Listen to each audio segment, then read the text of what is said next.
I know about in the nation. Our company operates in 34 states nationwide, and I've addressed you before, and Virginia does have one of the most robust regulatory programs.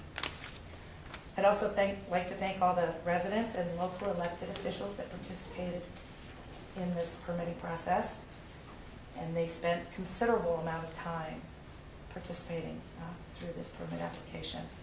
Our company is proud to have operated in the Commonwealth of Virginia for more than 3 decades, and we're proud of the valuable contribution we have made to promoting a cleaner environment and more sustainable agriculture.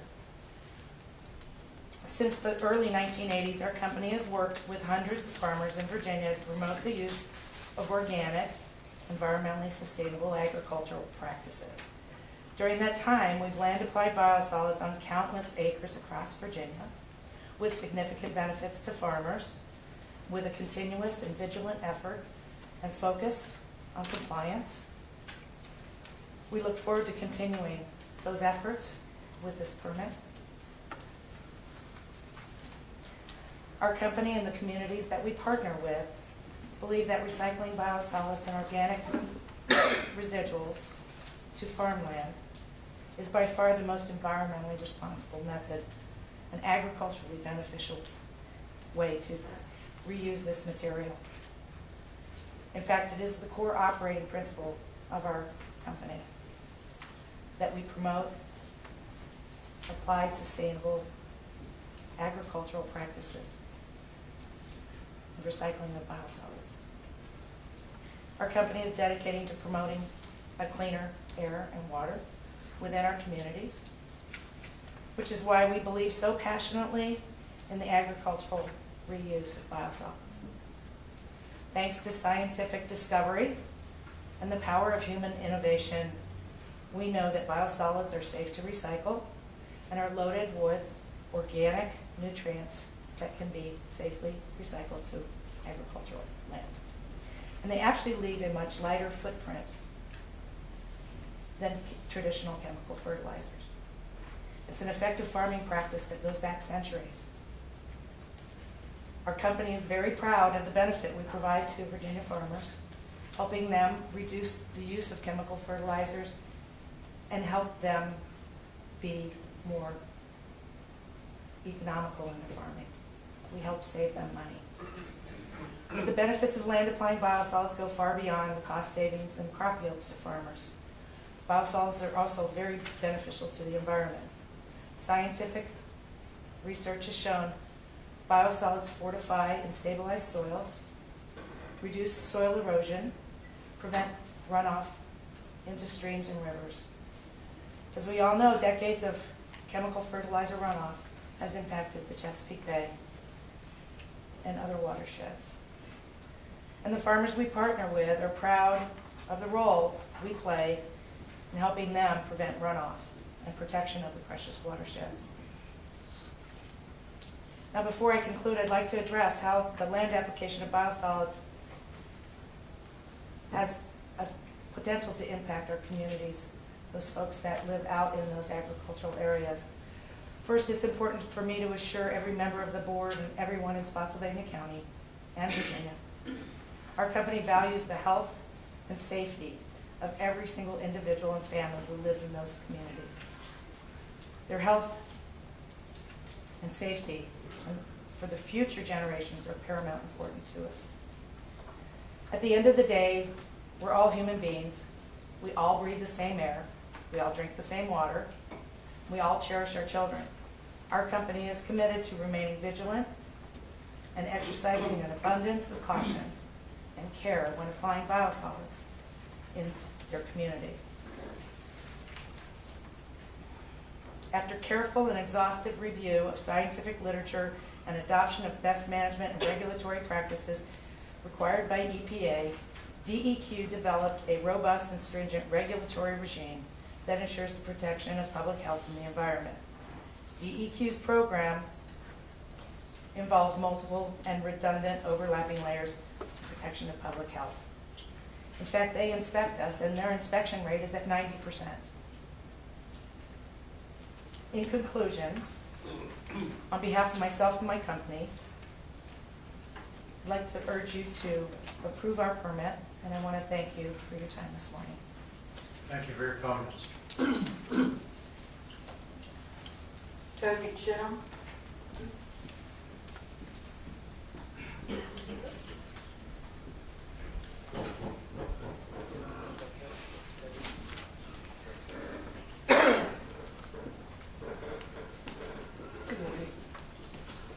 Time was donated to me, so I'll be speaking for 6 minutes. I live in the heart of Spotsylvania, 1 mile from Lake Anna. The volume on this is not good because we could barely hear the speakers. Could you turn this up? We don't have any capability of. Okay. You just have Well- to make sure and speak into the mic. Pull the mic to your mouth. I think you can hear me now. Sorry. Okay. I'm an educational specialist. I have multiple degrees from the University of Virginia. The first thing I would like to address is what's going to happen to the children. My specialty is K2. I trained in learning disabilities now, so that it's freaking me out. These children are going to suffer from autism. They're going to suffer severe behavioral disorders from these toxic substances that biosolids management companies don't let people know what they are. I gave you a list in your packet. It's been presented to DEQ, multiple pathogens, diseases, pharmaceuticals, on and on the list goes.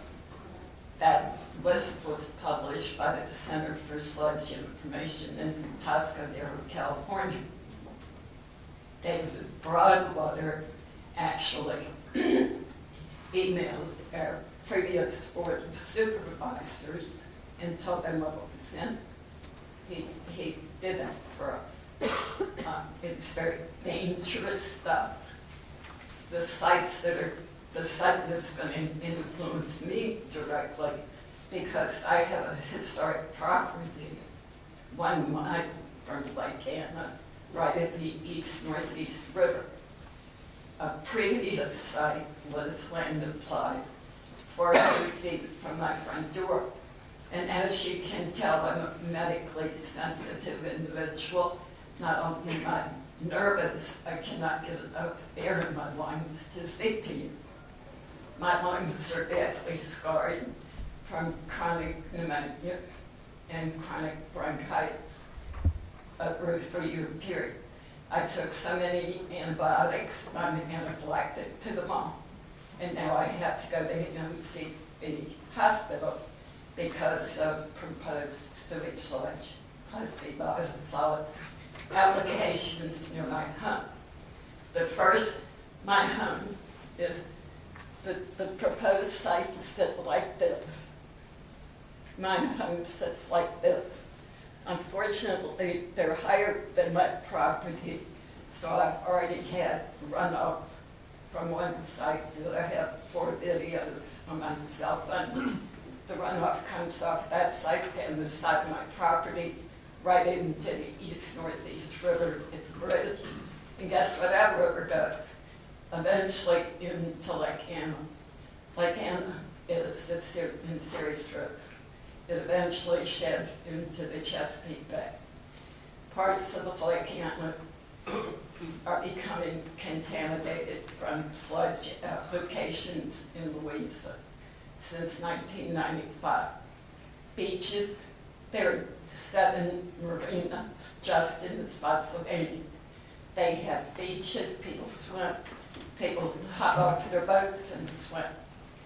Lake Anna is in serious trouble. Our wells are in serious trouble. I have Ms. Quigley, permit writer, was nice enough to distribute these papers. 1301 is the site that directly influences me and my neighbors. There's going to be boarding because it is susceptible the soils are susceptible to not only high water, but flooding. So seven days prior to application of site, they have to bore. Then within 48 hours, they have to integrate the biosolids into the lake. Also with that, I noticed on this permit, I thought it was part of the permit 1301, when the landowner applied to register site 1301 their acreage, they did not put their tax map ID on the application. So I'm not quite sure that that application at this point is legal because there's no tax map ID. Even though later on in the draft permit, the pages show the tax map ID for that person, but that family, but they did not list it in their own writing on their application, two-page application. Also, I would just like for you to take a look at this.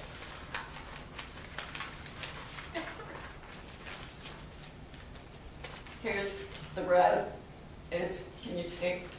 You have copies of this, I'm sure. This is only a few acres out of the 6,500. Lord knows what's going to happen to the rest of it. See these black dots? These are homes with wells. What is going to happen to our wells? We live so close to Lake Anna.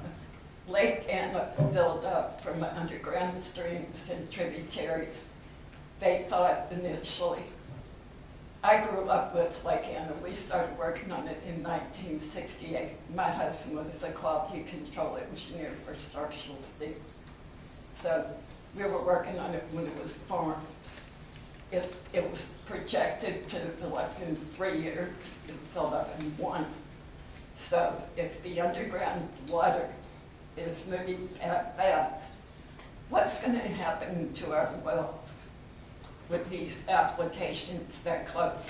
100 feet from a well is step back, is not enough. It really is. What's going to happen to persons? Because we're such a rural community in Spotsylvania, it spreads so far out. What's going to happen to people who are medically sensitive that are commuting through these areas, inhaling these pollutant fumes?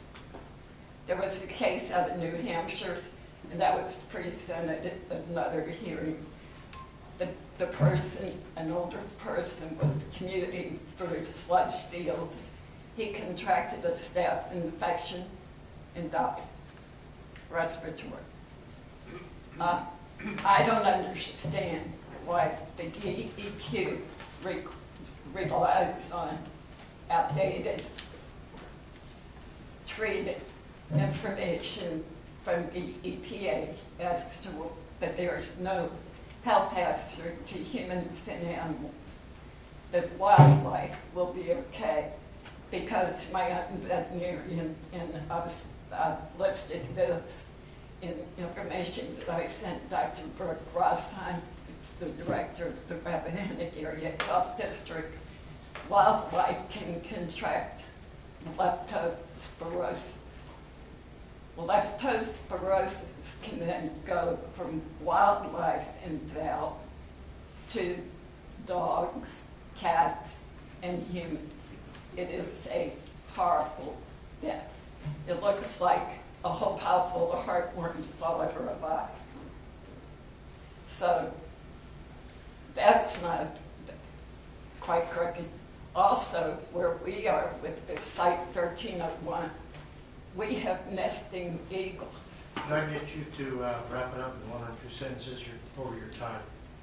Did I have 6 minutes? I'm done. You've had 8, almost 8 minutes. Oh my gosh, I'm so sorry. I am requesting, please, that you put this permit on hold and we do a further study. Thank you for your comment. Thank you.